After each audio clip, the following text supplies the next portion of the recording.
तब्दीली के साथ बदलते भारत की शान।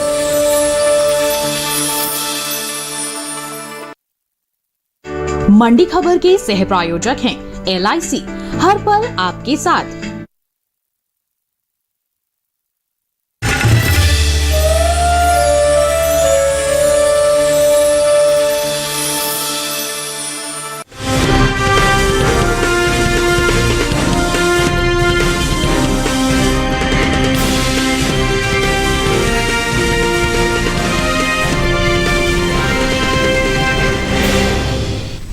नमस्कार, आप देख रहे हैं दूरदर्शन किसान मंडी खबर में। स्वागत है आप सभी का। मैं हूं अदिति शर्मा।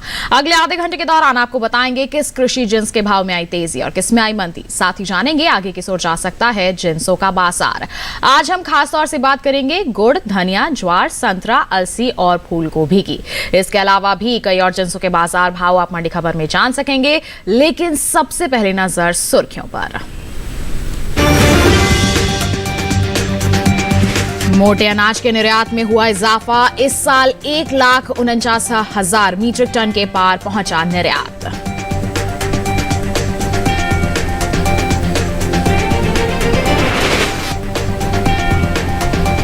आइए बुलेटिन की शुरुआत करते हैं ज्वार के बाजार से। बता दें आपको कि वैश्विक बाजार में भारतीय अनाज की मांग लगातार बढ़ रही है। इस साल देश से होने वाला मोटा अनाज का जो निर्यात है वो 1,49,000 मीट्रिक टन के पार पहुंच गया है। वहीं घरेलू स्तर पर अगर हम बात करते हैं तो साल 2021-22 में मोटे अनाज की पैदावार 34 मिलियन टन के पार जा सकती है, जिसका असर ज्वार के भाव पर देखने को मिल सकता है। कैसा है इसका बाजार, आइए जानें इस रिपोर्ट के जरिए।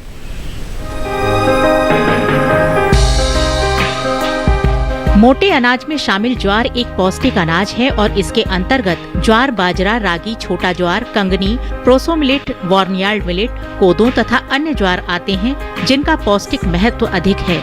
ज्वार वर्षा आधारित कृषि के लिए सबसे उपयुक्त फसल है। ज्वार की फसल से किसान को डबल फायदा होता है। पहले तो अनाज के तौर पर ज्वार को इस्तेमाल करते हैं, दूसरा इसे पशुओं के चारे के तौर पर भी इस्तेमाल किया जाता है। कृषि और प्रसंस्करण खाद्य उत्पाद निर्यात विकास प्राधिकरण एपीडा के ओर से जारी ताजा आंकड़ों के अनुसार साल 2020-21 के दौरान अंतर्राष्ट्रीय बाजार में भारतीय अनाज उत्पादों की मांग बीते साल के मुकाबले बढ़ी है। भारत ने वैश्विक बाजार में 1,49,926 मीट्रिक टन से अधिक के निहित अनाज का निर्यात किया है, जिसका मूल्य 450.95 करोड़ रुपए है और 60.87 मिलियन अमेरिकी डॉलर है।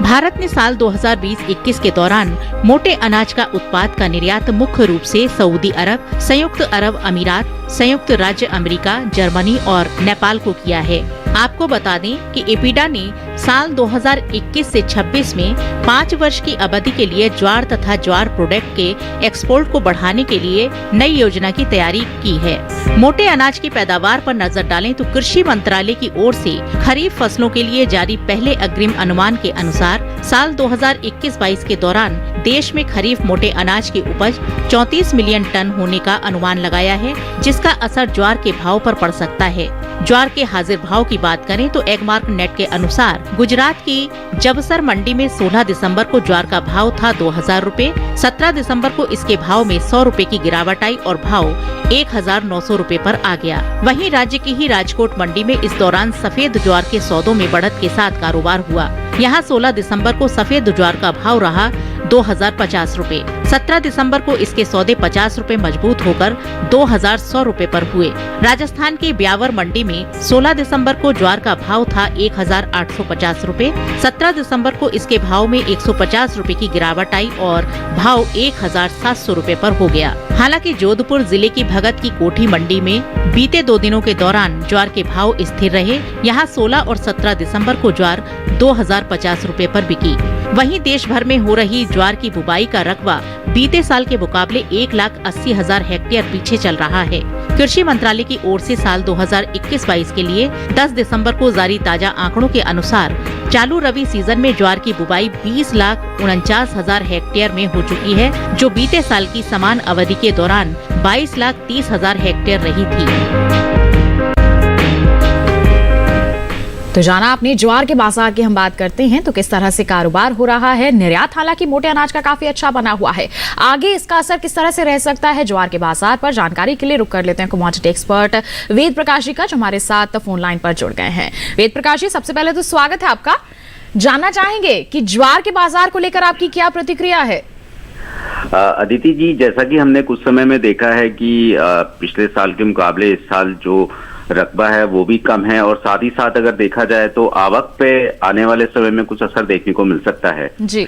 और आने वाले समय में मुझे प्राइस में यहाँ से एक स्टेबल रुझान नजर आता है, और आने वाले समय में भाव में थोड़ी सी तेजी देखने को मिल सकती है। हालांकि भाव जो है वो तकरीबन जो न्यूनतम समर्थन मूल्य है उससे थोड़े नीचे किसानों को मिल रहे हैं, बट कुछ समय के इंतजार के बाद भाव में कुछ उछाल लाने की उम्मीद है। जी, तो आपका कहना है कि आगे थोड़ी सी स्थिरता बनी रहेगी, जिससे उछाल भी हम देख सकते हैं इसके बाजार भाव में। तो ऐसे में हमारे किसान क्या कदम उठा सकते हैं जिससे उन्हें मुनाफा वसूली हो सके।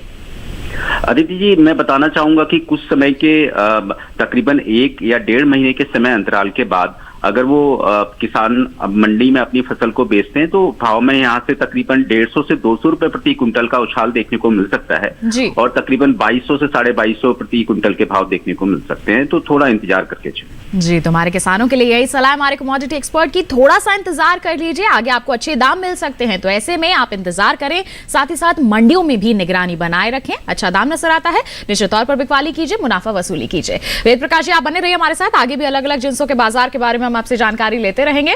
फिलहाल हम बढ़ते हैं आगे, रुक करते हैं बाकी की सुर्खियों का।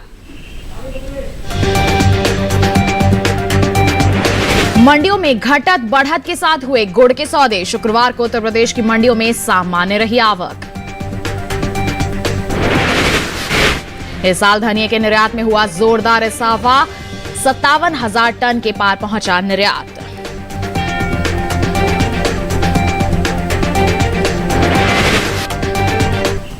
बुलेटिन में अब बात करते हैं गुड़ के बाजार की। बता दें आपको कि गुड़ में कई खनिज तत्व होने की वजह से इसे ऊर्जा का एक अच्छा स्रोत माना जाता है और देश में बड़े पैमाने पर पारंपरिक तरीके से गन्ने से गुड़ को बनाया जाता है। पश्चिमी उत्तर प्रदेश में सबसे ज्यादा गुड़ का उत्पादन होता है।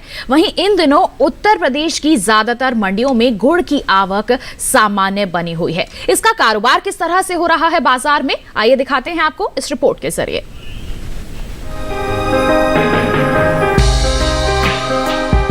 देश में गुड़ को 3000 सालों से आयुर्वेदिक चिकित्सा में मीठे के रूप में इस्तेमाल किया जा रहा है। गुड़ के खनिज तत्व में कैल्शियम, फास्फोरस, मैग्नीशियम, पोटेशियम, लौह, जिंक और कुछ मात्रा तांबे की भी होती है। इसीलिए गुड़ को ऊर्जा का एक अच्छा स्रोत माना जाता है। खेतों में कई महीने तक फसल लगने के बाद किसान गन्ना काटते हैं, उसकी कोल्हू पे पिराई करते हैं और फिर गन्ने के रस को उबालने के बाद गुड़ तैयार होता है। चीनी मिलें तो गन्ने से शक्कर बनाती हैं, लेकिन देश में बड़े पैमाने पर गन्ने से गुड़ भी बनाया जाता है, जो आज भी पारंपरिक तरीकों से ही बनता है। पश्चिमी उत्तर प्रदेश में गुड़ का सबसे ज्यादा उत्पादन होता है। मेरठ, बिजनौर और मुजफ्फरपुर में सबसे ज्यादा कोल्हू हैं, जिन्हें क्रशर कहा जाता है। एक अनुमान के मुताबिक पश्चिमी यूपी में करीब 3500 क्रशर हैं। वहीं गुड़ के निर्यात पर नजर डालें तो प्रमुख उत्पादक के तौर पर भारत को विश्व में गुड़ का एक मुख्य व्यापारी और निर्यातक माना जाता है। कृषि और प्रसंस्करण खाद्य उत्पादन निर्यात विकास प्राधिकरण एपीडा की ओर से जारी ताजा आंकड़ों के अनुसार साल 2020-21 के दौरान भारत ने विश्व से 2659 करोड़ रुपए यानी 358 मिलियन अमेरिकी डॉलर की कीमत के 6,31,895 मीट्रिक टन से अधिक गुड़ और कन्फेक्शनरी उत्पाद का निर्यात किया है। भारत ने साल 2020-21 के दौरान गुड़ और कन्फेक्शनरी उत्पाद का निर्यात मुख्य रूप से Sri Lanka, DSR, Sudan, Nepal, Nigeria और संयुक्त अरब अमेरिका को किया है। गुड़ के हाजिर भाव पर नजर डालें तो एगमार्क नेट के अनुसार महाराष्ट्र के मुंबई मंडी में 16 दिसंबर को गुड़ का भाव रहा 3,900 रुपए। 17 दिसंबर को इसके भाव में कोई बदलाव नहीं आया और भाव 3,900 रुपए पर बना रहा। इसी तरह आंध्र प्रदेश की चित्तूर मंडी में बीते 2 दिनों के दौरान गुड़ के भाव स्थिर रहे।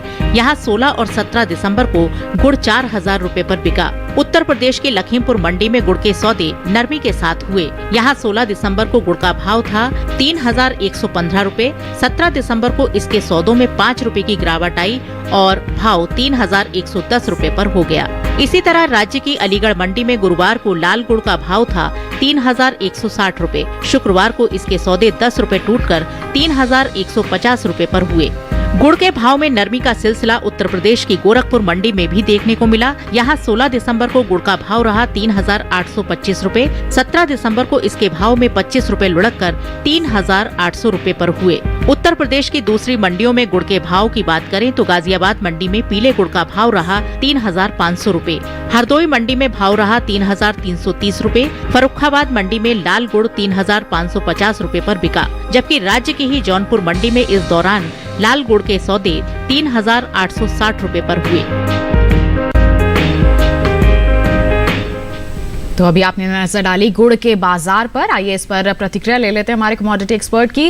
वेद प्रकाश जी, गुड़ के बाजार को लेकर क्या कहना चाहेंगे आप? के जो भाव हैं काफी लंबे समय से स्थिर बने हुए हैं। हालांकि चालू सीजन में गन्ने में रिकवरी थोड़ी सी कम आ रही है, जबकि चीनी मिलों में हमने देखा है कि पेराई शुरू होने के बाद से कोलू के जो संचालक हैं उनको गन्ने की खरीद पहले के मुकाबले ज्यादा दाम पर करनी पड़ रही है। इसलिए मुझे लगता है कि गुड़ के जो भाव हैं उसमें कोई बड़ी मंदी आने की संभावना बिल्कुल भी नहीं है। आने वाले समय में 100 से 150 रुपए भाव ऊपर नीचे चल सकते हैं चित्तौड़ की मंडी और जाफरागंज की मंडियों में, लेकिन बहुत ज्यादा भाव में उतार चढ़ाव अभी कुछ आने वाले समय में नहीं दिख रहा है। लेकिन कई जगह पे हमने देखा है कि गुड़ की जो डिमांड है उसमें वृद्धि देखने को मिली है, इसलिए आने वाले समय में भाव जो है स्थिर रहेंगे। जी, तो स्थिरता का माहौल रह सकता है, जैसे आप कह रहे हैं कि अच्छी मांग नजर आ रही है कुछ एक इलाकों में, तो ऐसे में हमारे किसानों के लिए आपका सुझाव क्या रहेगा? मेरी राय ये रहेगी कि किसानों के लिए आने वाले समय में जो भाव स्थिर मुझे यहाँ से दिख रहे हैं और आने वाले समय में तकरीबन 100 से लेकर 150 रुपए का उन्हें उछाल देखने को मिल सकता है। जैसे कि धीरे धीरे डिमांड जो है शहरी क्षेत्रों से भी अभी हमें देखने को मिल रही है गुड़ की मांग में, तो इसका जो सकारात्मक प्रभाव है गुड़ के भाव पे पड़ेगा। जी, तो बिल्कुल अच्छी मांग चल रही है यहाँ पर और आगे आने वाले समय में उम्मीद भी जताई जा रही है कि शहरी क्षेत्रों से भी मांग काफी अच्छी आ सकती है। तो ऐसे में जाहिर है कि इसके बाजार भाव में थोड़ा बहुत उछाल तो हम देखेंगे ही। तो ऐसे में हमारे किसान थोड़ा सा इंतजार कर लें, निगरानी बनाए रखें, जहां आपको अच्छे दाम मिलते हैं आप वहां पर बिकवाली कीजिए। आप अच्छी आमदनी अर्जित कर सकते हैं गुड़ की बिकवाली करके। बढ़ते हैं आगे और अब बात करते हैं बुलेटिन में मक्का के बाजार की। बता दें आपको कि गुजरात की जंबूसर मंडी की बात करेंगे तो मक्का का जो बाजार भाव है यहां दर्ज किया गया 1,600 रुपए। महाराष्ट्र की जलगांव मंडी में भाव रहा 1,575 रुपए, जबकि राजस्थान की बेगू मंडी में भाव रहा 1,840 रुपए। उत्तर प्रदेश की एटा मंडी की बात करें तो यहां पर इसके सौदे हुए 1,760 रुपए पर। और बता दें ये सभी भाव आवक और गुणवत्ता के अनुसार है। तो जाना आपने देश की अलग अलग मंडियों में मक्का का बाजार भाव किस प्रकार रहा। इसी के साथ बुलेटिन में वक्त हो चला है एक छोटे से ब्रेक का। ब्रेक के उस पार बात होगी धनिया और संतरे की। बने रहिए दूरदर्शन किसान पर, देखते रहिए मंडी खबर।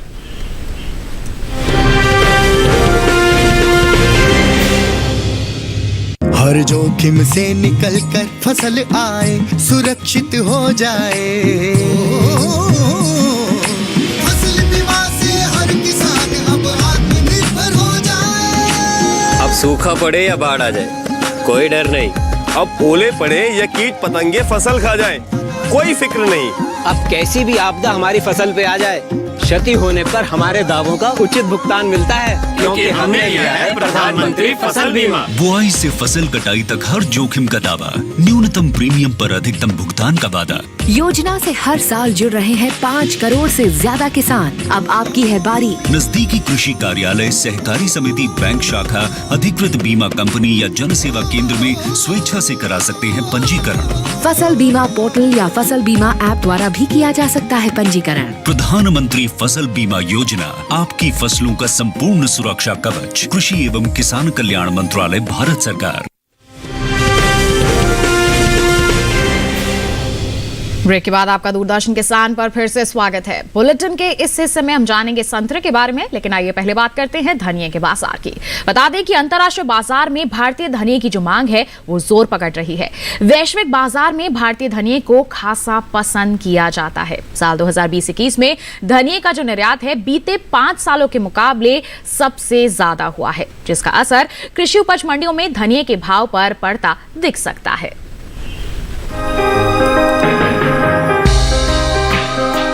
अंतर्राष्ट्रीय बाजार में धनिये की मांग जोर पकड़ रही है। वैश्विक बाजार में भारतीय धनिये को खासा पसंद किया जाता है। साल 2020-21 में धनिये का निर्यात बीते 5 सालों के मुकाबले सबसे ज्यादा रहा है। भारतीय मसाला बोर्ड की ओर से जारी आंकड़ों के अनुसार वित्त वर्ष 2016-17 में धनिये का कुल निर्यात 30,300 टन का हुआ था। वहीं साल 2017-18 के दौरान धनिये का निर्यात 35,185 टन रहा। हालांकि साल 2018-19 के दौरान धनिये के निर्यात में बढ़ोतरी हुई और निर्यात 48,000 टन के पार पहुंच गया। इसी तरह वित्त वर्ष 2019-20 में धनिये का निर्यात 47,135 टन का हुआ, जबकि साल 2020-21 के दौरान धनिये के निर्यात में खासा इजाफा देखने को मिला। इस साल धनिये का निर्यात बीते साल के मुकाबले 9,865 टन बढ़कर 57,000 टन के पार पहुंच गया। धनिया एक ऐसी फसल है जिसे किसान मसालों के रूप में तो बेचते ही हैं, साथ ही हरे धनिया से भी अच्छा मुनाफा कमा लेते हैं। भारत में धनिये की खेती मुख्य रूप से पंजाब, मध्य प्रदेश, गुजरात, राजस्थान, बिहार, आंध्र प्रदेश, तमिलनाडु, महाराष्ट्र, कर्नाटक और उत्तर प्रदेश में की जाती है। वहीं घरेलू स्तर पर धनिये की पैदावार पर नजर डालें तो पिछले साल के मुकाबले इस साल धनिये की उपज में लगभग 20% से ज्यादा की बढ़त अनुमानित है। कृषि मंत्रालय की ओर से साल 2020-21 के लिए जारी तीसरे आकलन के ताज़ा आंकड़ों के मुताबिक देश भर में इस साल 8,32,000 टन धनिये की पैदावार होने का अनुमान है, जो बीते साल के समान अवधि के दौरान 7,01,000 टन की रही थी। धनिये के हाजिर भाव की बात करें तो एगमार्क नेट के अनुसार गुजरात की राजकोट मंडी में 16 दिसंबर को धनिये का भाव था 8,400 रूपए। 17 दिसंबर को इसके भाव में 345 रूपए की गिरावट आई और भाव 8,055 रूपए पर आ गया। इसी तरह राजस्थान की अकलेरा मंडी में इस दौरान धनिये के सौदों में नरमी के साथ कारोबार हुआ। यहाँ 16 दिसंबर को धनिये का भाव रहा 7,650 रूपए और 17 दिसंबर को इसके सौदे 350 रूपए पर लुढ़क कर 7,300 रूपए पर हुए। धनिये के भाव में नरमी का सिलसिला राज्य की कोटा मंडी में भी बरकरार रहा। यहाँ 16 दिसंबर को धनिये का भाव था 7,100 रूपए। 17 दिसंबर को इसके सौदों में 300 रूपए की गिरावट आई और भाव 6,800 रूपए पर हो गया। उत्तर प्रदेश की सुल्तानपुर मंडी में 10 दिसंबर को धनिये का भाव था 9,330 रूपए। 17 दिसंबर को इसके भाव में 30 रूपए टूटकर 9,300 रूपए पर हुए। इसी तरह राज्य की जाफरगंज मंडी में 10 दिसंबर को धनिये का भाव रहा 9,350 रूपए। 17 दिसंबर को इसके सौदे 50 रूपए लुढ़क कर 9,300 रूपए पर हुए। हमारे कमोडिटी एक्सपर्ट वेद प्रकाश जी लगातार हमारे साथ फोन लाइन पर बने हुए हैं। आइए उन्हीं का रुख कर लेते हैं, फिर से उनसे धनिये के बारे में जानकारी ले लेते हैं। तो वेद प्रकाश जी, धनिये के बाजार को लेकर क्या कहेंगे? आगे आने वाले समय में किस तरह की संभावनाएं हम देख सकते हैं? देखिए, वायदा बाजारों में जो धनिये का जो रुख है एनसीडीएक्स एक्सचेंज में, हमने देखा है कि धनिये का काफी पॉजिटिव रुझान रहा है इस साल के शुरुआत से ही जी। और भाव जो है तकरीबन 8,700 से लेके 9,200 के बीच में अभी कारोबार करते हुए नजर आ रहे हैं। आज के ताजा भाव जो है एक्सचेंज में 8,740 रुपए के आसपास कारोबार कर रहे हैं और हमने देखा है कि अक्टूबर के बाद से ही ये भाव में अच्छा खासा तेजी का रुझान देखने को मिला है।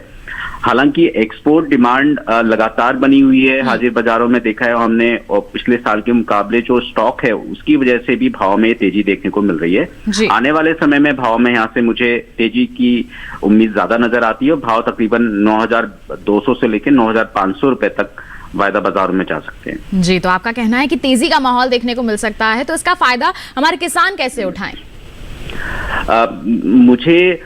मैं एक सलाह देना चाहूंगा किसानों के लिए कि धनिये का जो प्रोडक्शन है हालांकि काफी बैलेंस लेवल पर चल रहा है और वो कुछ समय के बाद अगर ये अपनी फसल को बाजार में बेचेंगे तो उन्हें अच्छी भाव मिलने की उम्मीद है। तकरीबन 9,200 से लेकर 9,500 तक के भाव 1.5 से 2 महीनों में आने की मुझे उम्मीद नजर आती है। जी बिल्कुल, ये तो बात हो गई धनिये के बाजार की। बढ़ते हैं आगे, बात करते हैं अब हम यहाँ पर धान के बाजार भाव की। बता दें आपको कि अगर हम बात करते हैं यहाँ पर छत्तीसगढ़ की चंपा मंडी की, तो यहाँ पर धान का भाव रहा 1,940 रुपए। तखतपुर मंडी की बात करें, भाव रहा 1,940 रुपए। जबकि कर्नाटक की लिंगासुगुर मंडी की बात करते हैं तो भाव रहा 2,230 रुपए। ओडिशा की अटाबीरा मंडी में भाव रहा 1,940 रुपए। ये सभी भाव आवक और गुणवत्ता के अनुसार हैं। इसी के साथ बढ़ते हैं आगे, गेहूं के बाजार भाव के बारे में भी आपको जानकारी देते हैं। बात करेंगे गुजरात की दीसा मंडी की, तो देख सकते हैं आप गेहूं का बाजार भाव यहां पर दर्ज किया गया 2,055 रुपए। मध्य प्रदेश की खातेगांव मंडी में भाव रहा 2,040 रुपए।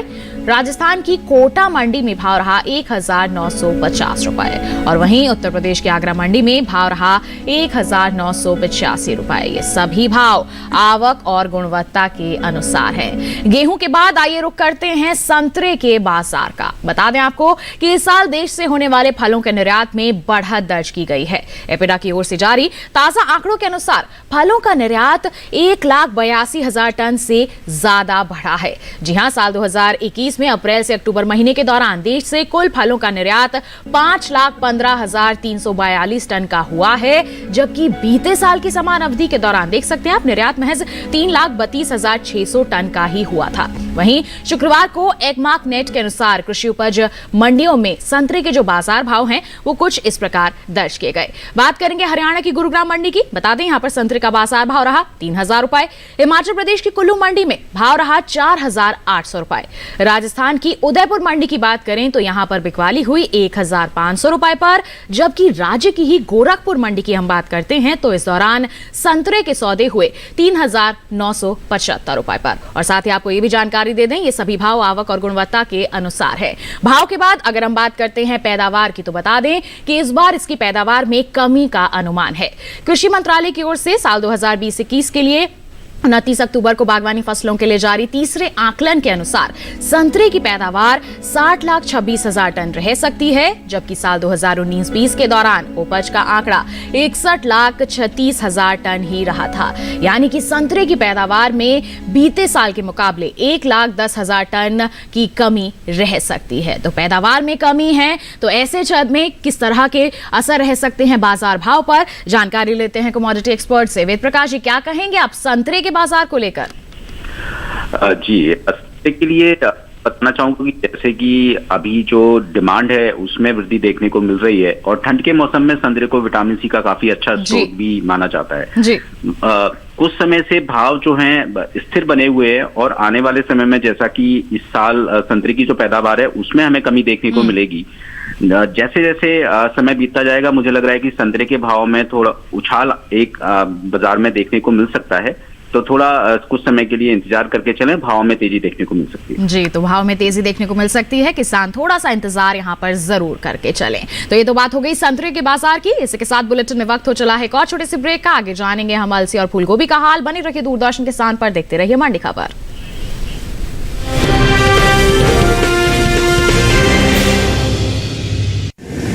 माँ कब आएगा? अभी आएगा।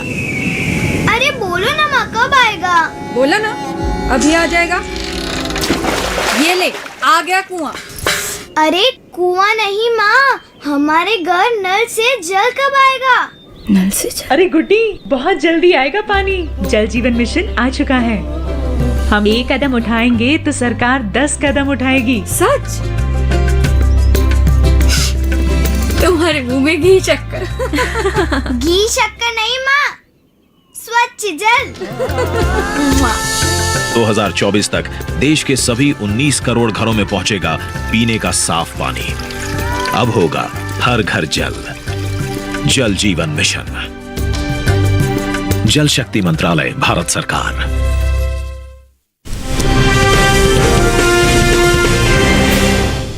ब्रेक के बाद दूरदर्शन किसान की मंडी खबर में आप सभी का फिर से स्वागत है। अब बुलेटिन में बात करते हैं फूलगोभी की। बता दें आपको कि इस साल फूलगोभी की पैदावार में बढ़त का अनुमान जताया गया है। कृषि मंत्रालय की ओर से बागवानी फसलों के लिए हाल ही में जारी तीसरे आकलन के अनुसार बता दें आपको कि फूलगोभी की उपज बीते साल से 2 लाख टन ज्यादा हो सकती है। साल 2020-21 में देश में फूलगोभी की उपज 92,25,000 टन रहने का अनुमान है, जो बीते साल की समान अवधि के दौरान 89,41,000 टन की रही थी। फूलगोभी के हाजिर भाव पर अगर हम नजर डालते हैं तो बता दें एकमार्क नेट के अनुसार शुक्रवार को गुजरात की गोंडल मंडी में फूलगोभी का भाव रहा 1,500 रुपए, जबकि हरियाणा की गुरुग्राम मंडी में भाव रहा 1,000 रुपए। और वहीं हिमाचल प्रदेश की चंबा मंडी में फूलगोभी के सौदे हुए 1,750 रुपए पर, जबकि मध्य प्रदेश की इंदौर मंडी में इस दौरान फूल गोभी के सौदे हुए 1000 रुपए पर। ये सभी भाव आवक और गुणवत्ता के अनुसार हैं। इसके साथ ही अगर हम देश से होने वाले सब्जियों के निर्यात की बात करते हैं तो इसमें घटत देखी गई है। एपिडा की ओर से जारी ताजा आंकड़ों के अनुसार सब्जियों के निर्यात में 2 लाख टन की कमी आई है। साल 2021 में अप्रैल से अक्टूबर महीने के दौरान देश से कुल सब्जियों का निर्यात 15,02,546 टन का ही हो सका है, जबकि बीते साल की समान अवधि के दौरान निर्यात का आंकड़ा 17,30,098 टन रहा था। तो इन सब परिस्थितियों को देखते हुए आगे किस तरह के बाजार भाव रह सकते हैं, जानकारी के लिए फिर रुक कर लेते हैं कमोडिटी एक्सपर्ट का। वेद प्रकाश जी, फूल गोभी के बाजार को लेकर क्या कहना चाहेंगे आप? अदिति, जैसा कि हमने देखा है कि दिसंबर माह में फूलगोभी की जो अगली फसल है वो शुरू हो गई है और मंडियों में थोड़ा आवक जो है इस समय ज्यादा है। और आवक के हिसाब से अगर हम मांग देखें तो मांग थोड़ी सी कमजोर यहाँ पर नजर आ रही है, इसलिए हमें दामों में थोड़ी सी गिरावट देखने को मिली है। हालांकि इस हालत तेज होने से सब्जियों की जो मांग है वो बढ़ गई है, इसलिए भाव जो है बहुत ज्यादा नीचे भी नहीं जाएंगे, लेकिन अभी कुछ समय के लिए भाव में जो है नरमी का रुख देखने को मिल सकता है। जी, तो थोड़ा सा नरमी का माहौल बना रह सकता है। वेद प्रकाश जी, आपका बहुत बहुत धन्यवाद देना चाहेंगे, आप हमारे साथ जुड़े, इतनी अहम जानकारियां आपने साझा की, बहुत बहुत धन्यवाद आपका। फिलहाल हम आगे बढ़ते हैं और बात करते हैं अलसी के बाजार की। बता दें आपको कि साल 2021-22 के खरीफ फसलों के लिए पहले अग्रिम अनुमान को जारी कर दिया गया है। कृषि मंत्रालय की ओर से जारी पहले अग्रिम अनुमान के अनुसार साल 2021-22 के दौरान देश में कुल तिलहन की पैदावार 23.39 मिलियन टन होने का अनुमान लगाया गया है, जो कि 20.42 मिलियन टन औसत तिलहन की उपज की तुलना में 2.96 मिलियन टन अधिक है। वहीं अलसी के हाजिर भाव पर अगर हम नजर डालते हैं, बता दें आपको एगमार्कनेट के अनुसार शुक्रवार को राजस्थान की कोटा मंडी में अलसी का जो बाजार भाव है वो दर्ज किया गया 8,500 रुपए। उत्तर प्रदेश की करवी मंडी में भाव रहा 8,355 रुपए, जबकि बबेरू मंडी में अलसी के सौदे हुए 8,345 रुपए पर। ये सभी भाव आवक और गुणवत्ता के अनुसार हैं। भाव के बाद बात करें बुआई की तो बता दें चालू रबी सीजन में अलसी की बुआई बीते साल से पीछे चल रही है। अलसी का रकबा बीते साल के मुकाबले 16,000 हेक्टेयर घटा है। कृषि मंत्रालय के साल 2021-22 के लिए 10 दिसंबर को जारी ताजा आंकड़ों के अनुसार बता दें कि रबी अलसी बीज की बुआई 1,92,000 हेक्टेयर में हो चुकी है, जबकि बीते साल इस दौरान बुआई का जो रकबा है 2,08,000 हेक्टेयर रहा था। जी हाँ, इसमें कमी यहाँ पर देखने को मिली है। तो जाना आपने कि अलसी का बाजार किस तरह से बना हुआ है और इसी के साथ देश की अलग अलग मंडियों का हाल भी आपने जान लिया। और इसी के साथ बता दें आपको मंडी खबर में बस इतना ही। एक विशेष जानकारी जरूर आपको दे दें कि आप मंडियों का हाल हमारे YouTube चैनल के जरिए जान सकते हैं। QR कोड को आप स्कैन कीजिए, सीधा पहुंच जाएंगे हमारे YouTube चैनल पर। जान सकते हैं आप देश की अलग अलग मंडियों का हाल मंडी खबर के साथ। तो बस हमें दीजिए इजाजत, आप बने रहिए दूरदर्शन किसान पर। नमस्कार।